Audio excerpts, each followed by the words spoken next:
তিনটি বিদেশি অস্ত্রসহ শুটার বাপ্পি ও তার 4 সহযোগীকে গ্রেপ্তার করেছে মতিঝিল থানা পুলিশ।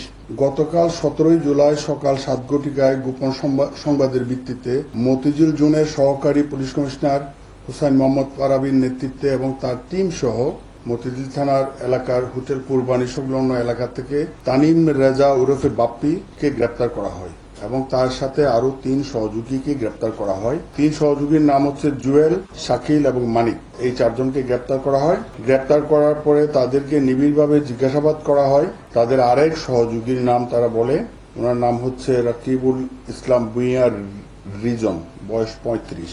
রাকিবুল ইসলাম ভূঁইয়াকেও গ্রেপ্তার করা হয়। গ্রেপ্তার করার পরে আমরা তাদের পিসিপিআর অ্যানালাইসিস করলাম।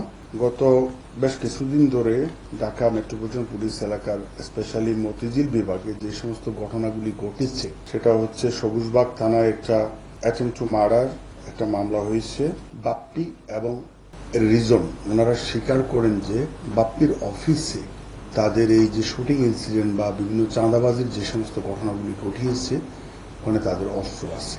গতকালকে রাতে আমরা অপারেশন করি, আমাদের টিম অপারেশন করে ওখান থেকে বাপ্পির দেখানো মতে এবং রিজনের দেখানো মতে বাপ্পির অফিস থেকে আমরা উদ্ধার করি একটি বিদেশি রিভলভার, 2টা বিদেশি পিস্তল, 5 রাউন্ড রিভলভারের গুলি, 2 রাউন্ড পিস্তলের গুলি, একটি ইলেকট্রিক শটগান ও একটি বিদেশি কোরাল উদ্ধার করা হয়েছে। এই সংক্রান্তে বাপ্পি এবং এই রিজনের নামে মতিঝিল থানায় অস্ত্র আইনে মামলা রেকর্ড করা হয়েছে।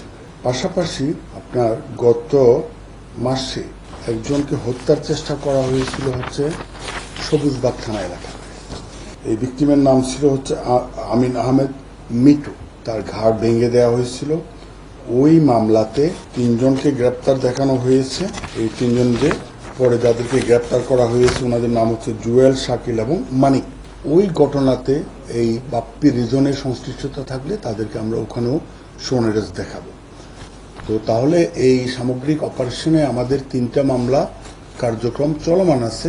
3টা মামলার মধ্যে হচ্ছে আজকে একটা মামলা হয়েছে অস্ত্র আইনের, আর একটা মামলা রেকর্ড হয়েছে হচ্ছে অ্যাটেম্পট টু মার্ডার, আর একটা মামলা হয়েছে চাঁদাবাজি মামলা, যেটা ব্যবসায়ীর দোকানে যে গুলি করেছিল।